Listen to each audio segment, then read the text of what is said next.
Asta is not going to be falling off anytime soon in Honkai Star Rail, and in this video today, I'm going to tell you why. And I think one of just the biggest things that makes Asta very interesting is the fact that she is a free-to-play character, and her just having the kit that she has, which I'm going to go over in here as well, is just really good. So, going into a little more depth with her kit, I do think it's very unique, because, at least for the characters in the Harmony path, because the other Harmony characters, being, Bronya, Tingyun, and Yukong, they really just have a heavy focus on increasing the damage of the party.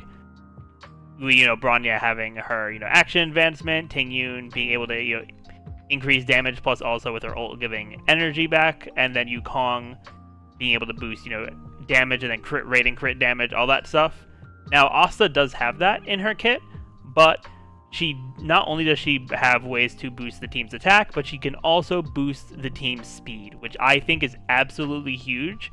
And of the, Harmony characters, like, sure, Bronya has the action advancement, but that is only to, like, a specific ally.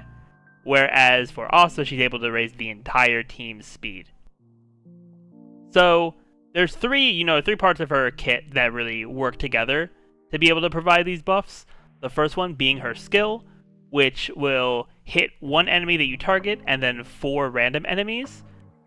And while this doesn't do that much damage, since she's not meant to be a damage dealer, it is very good at breaking enemy weakness, especially if you're fighting like a one elite enemy and you're not really dealing with like multiple enemies. It could be good for that, but it also does have important things that make it good for fighting multiple enemies as well, which we'll get into in a bit here when I get to her talent. But then her ultimate is where I was talking about the speed buff portion. So her ultimate, all it does is increases the speed of your team. And this is really huge, especially when you get to the harder content like Memory of Chaos and the Xianzhou Forgotten Hall once you get to the later stages of that.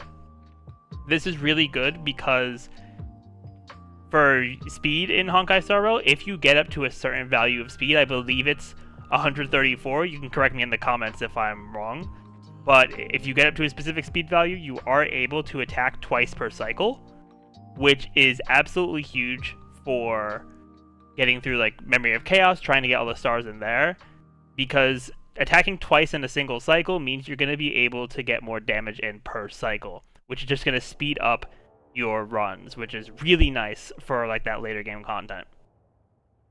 And then the last part of her kit, and I think this is also the most important part when it comes to why I think she's going to be timeless, at least for a while, is her talent.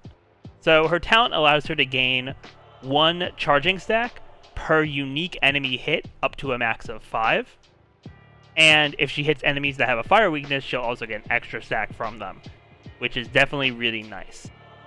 Especially since you're going to be using it a lot of the time for that weakness break as well. So you're going to be able to get a good amount of stacks, especially if you're fighting a bunch of enemies at once that have fire weaknesses. So these stacks, each of them will increase the team's attack by a value that scales with the talent level, or the trace level, and that is definitely really good, but also with one of her major traces. I believe it's her Ascension 2 one, so you get it very early on. Having these stacks will also raise Asta's defense, which also makes it really good because it gives her a little more survivability. Because something I've noticed about some of the Nihility and Harmony characters is that they tend to be a little squishy. They tend to not have that much defense. So giving Asta some extra defense with those stacks is definitely really nice if you're playing her optimally. And the one sort of thing you got to keep track of when it comes to this kit is that she does lose 3 stacks at the beginning of each turn. So it is, really important to keep trying to use that skill whenever you can to try to get a bunch of stacks so you can keep them up. But even if you're not able to, use the skill, if you need skill points elsewhere, you can still get a stack from her basic attack. And if they're weak to fire, then you can get 2 stacks off the basic attack. Now, they do have, Eidolons for her that do offset this, the loss of the stacks a little bit. Her E2 makes it so that the turn after she uses her ultimate, she won't lose stacks. And then at her E6, she will only lose 2 stacks at the beginning of every turn as opposed to 3.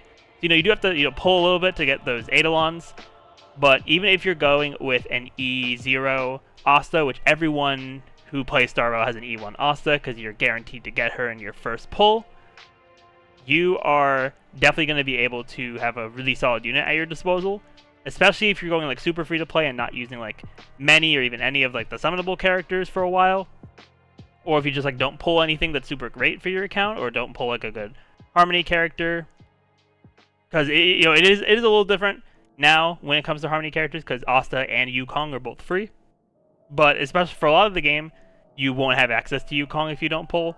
So I do think Asta is going to be very good there, but even with Yukong, Asta does have her, unique value. So, to wrap it all up here, I do think Harmony characters, they're going to continue the trend of all of them having some way to buff the team's damage, whether it's, boosting attack, boosting damage, boosting crit damage. But I feel like characters that do a little bit more than that are going to become a little more valuable, and honestly, it kind of makes sense that I do think Asta is as good as she is, as well as like Tingyun and Bronya, because each of the 3 of them have something that is, pretty unique to them that's outside. I think it's like at least partially outside of the realm of just increasing damage, because Bronya has the action advancement, Tingyun's able to restore half of a character's energy for their ultimate, and then Asta's able to increase the party's speed. But yeah, I ultimately do think that, characters like that are going to have some pretty good longevity if that other effect is very good, which is why I see a lot of, benefit from using a lot of the Harmony characters. And Asta is definitely one of those characters that I don't want people to sleep on just because she's a 4-star, or just because she's not, she may not be buffing your attack as much as like Bronya or Tingyun, but she is definitely a very strong character, and I think a character that is going to bring people through a lot of the game for sure. But yeah, let me know in the comments down below what you think about Asta. But with that, thank you all for watching. If you enjoyed, definitely be sure to hit the like button, comment, subscribe to the channel, and ring that notification bell. But with that, I will see you all next time.